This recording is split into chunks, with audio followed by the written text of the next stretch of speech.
दोस्तों पिछले दिनों एक भव्य फिल्म रिलीज हुई। नाम था Ponniyin Selvam part first, short में कहे तो PS1। जैसे ये फिल्म रिलीज हुई इसने बॉक्स ऑफिस पर धमाल मचा डाला। ये फिल्म ना सिर्फ तारीफें बटोर रही है बल्कि बॉक्स ऑफिस पर काफी पैसे भी बटोर रही है। इस फिल्म में चोल साम्राज्य की कहानी दिखाई गई है जो कि एक पोन्नियन सेल्वन नाम के फिक्शनल नोवेल पर आधारित है। नोवेल फिक्शनल है लेकिन इसकी ज्यादातर कहानी रियल फैक्ट्स के इधर उधर घूमती है। अब इस फिल्म के चर्चे फिल्मी गलियारों से बाहर आकर आम आदमी के दिमाग में घूमे उससे पहले एक बड़ा कांड हो गया। दोस्तों साउथ सिनेमा के एक बड़े वाले फिल्म डायरेक्टर, प्रोड्यूसर, एक्टर और फिल्म मेकर है जिन्हें हर कोई कमल हासन के नाम से जानता है, जिनकी पिछले दिनों ही एक छोटी फिल्म बड़ी हिट हुई थी जिसके बाद उन्होंने कहा था कि इससे मेरे सारे कर्जे चूक जाएंगे। इस फिल्म की वजह से वो काफी चर्चाओं में थे और उनका नाम दिन ब दिन बढ़ता ही जा रहा था। इसी वजह से PS1 की स्टार कास्ट ने भी फैसला किया कि क्यों ना कमल हासन के पास जाकर इस फिल्म का प्रमोशन करें।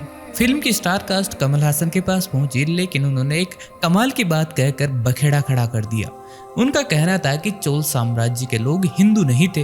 अपनी बात आगे बताते हुए वो कहते हैं कि ये हिंदू नाम मुगलों ने दिया था और जब अंग्रेज आए तो उन्होंने भी हम तमिल्स को हिंदू कहना जारी रखा। इनका कहना था कि इतिहास उठाकर देखा जाए तो चोल साम्राज्य के लोग शैव संप्रदाय से आते हैं। दोस्तों आपको बता दें कि शैव संप्रदाय वो संप्रदाय है जिसमें भगवान शिव को सबसे सर्वोच्च देवता माना जाता है और उन्हीं की पूजा की जाती है। आपको बता दें कि कमल हासन की बात का बतंगड़ बनते देर नहीं लगी और उनकी ये बात सोशल मीडिया पर ट्रेंड करने लगी। कुछ ही देर में ट्विटर पर हैशटैग ट्रेंड हो रहा था कि तमिल्स आर नॉट हिंदूज।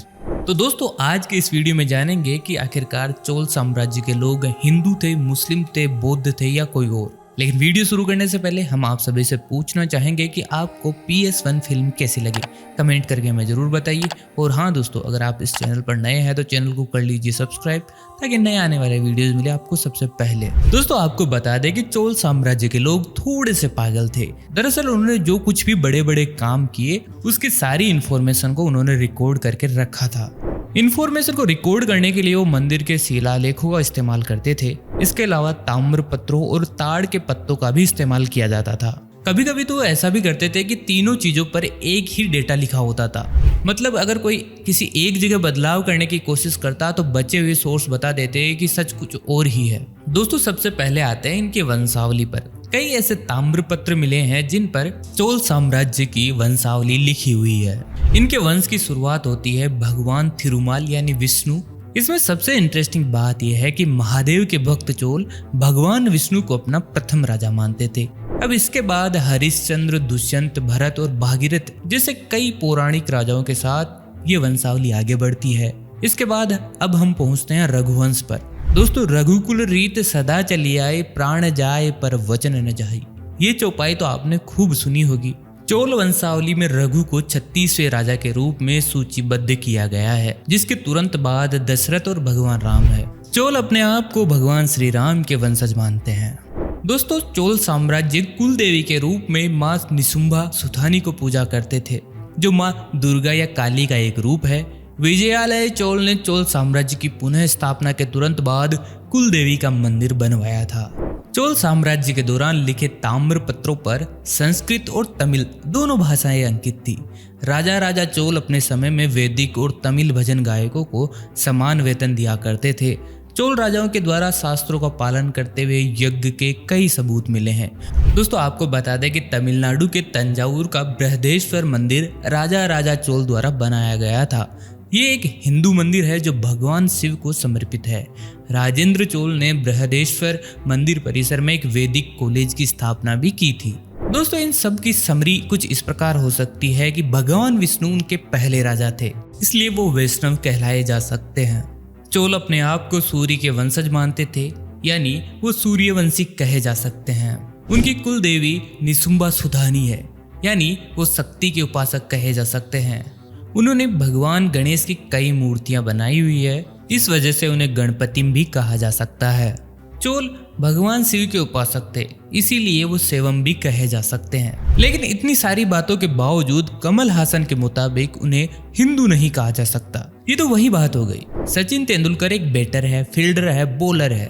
लेकिन एक क्रिकेटर नहीं है। वैसे दोस्तों आपको बता दें कि एक बार की बात है, कमल हासन को अमेरिका जाते हुए एयरपोर्ट पर इमिग्रेशन वालों ने रोक लिया था। उन्हें फ्लाइट में ही नहीं चढ़ने दिया। बोला कि तुम्हारे नाम में ये इस्लामिक नाम हसन है, तुम अमेरिका क्या करने जा रहे हो, पहले बताओ। खैर उन्होंने इमिग्रेशन वालों को समझाया कि वो एक हिंदू है और उनके नाम में ये हासन और हसन में डिफरेंस होता है। ये घटना 2002 की है। वैसे दोस्तों आपको इतने सारे सबूत हमने दिखाए, आपको क्या लगता है चोल कौन थे? कमेंट करके हमें जरूर बताइए। दोस्तों हम सभी जानते हैं कि भारत हमेशा से विविध संस्कृतियों और सभ्यताओं का देश रहा है। कई साम्राज्य और सभ्यताएं विकसित हुई, फली फूली और मिट्टी में मिल गई। हम सभी मौर्य, मुगल और गुप्त वंश के बारे में बहुत कुछ जानते हैं, लेकिन इनके अलावा कई भव्य साम्राज्य हुए जिनकी कहानियां इतिहास के पन्नों में कहीं दब कर रह गई। उन्हीं में से एक है चोल साम्राज्य। इस साम्राज्य का जन्म 300 ईसा पूर्व हुआ था, लेकिन ये उस समय बेहद छोटी सी जगह राज किया करते थे और सिर्फ कावेरी नदी के डेल्टा तक सीमित थे। लेकिन वक्त के थपेड़ों के साथ धीरे धीरे चोल समाप्ति की ओर चल पड़े और इतिहास बनकर रह गए। लेकिन 8वीं शताब्दी के बाद इनका एक बार फिर से उदय हुआ। साल 850 में चोल साम्राज्य की शुरुआत हुई। उस समय इस राजवंश की स्थापना विजयालय ने की थी। ये पल्लव राजवंश के नीचे काम किया करते थे, लेकिन वो समय कुछ ऐसा था कि पल्लव और पांड्या आपस में लड़ भिड़ रहे थे और उसी समय विजयालय चोल ने पांड्या राजवंश को हराकर तंजावुर को चोल साम्राज्य की राजधानी बनाई। आने वाली शताब्दियों में इन्होंने पल्लवों को हराकर चोल साम्राज्य का और अधिक विस्तार किया। इसी साम्राज्य के सबसे महान राजा थे राजा राजचोल। इन्हीं की बदौलत चोल राजवंश का कंट्रोल नॉर्थ में कृष्णा गोदावरी बेसिन से लेकर साउथ में श्रीलंका, मालदीव और वेस्ट में लक्षद्वीप से लेकर ईस्ट में थाईलैंड, मलेशिया, सिंगापुर तक फैल गया था। दोस्तों 8वीं शताब्दी से अब लौट कर आते हैं आजादी के बाद वाले भारत पर। दोस्तों film PS1 Tamil classical novel Ponniyin Selvan पर बेस्ड है। इस नॉवल को लिखा था कल्कि कृष्णमूर्ति ने। 1950 में पोनियन सेल्वन राइटर के नाम से छपने वाली वीकली मैगजीन कल्कि में छपना शुरू हुई। हर हफ्ते कहानी का एक हिस्सा मैगजीन में छपता। मई 1954 में जाकर मैगजीन में इसकी कहानी खत्म हुई।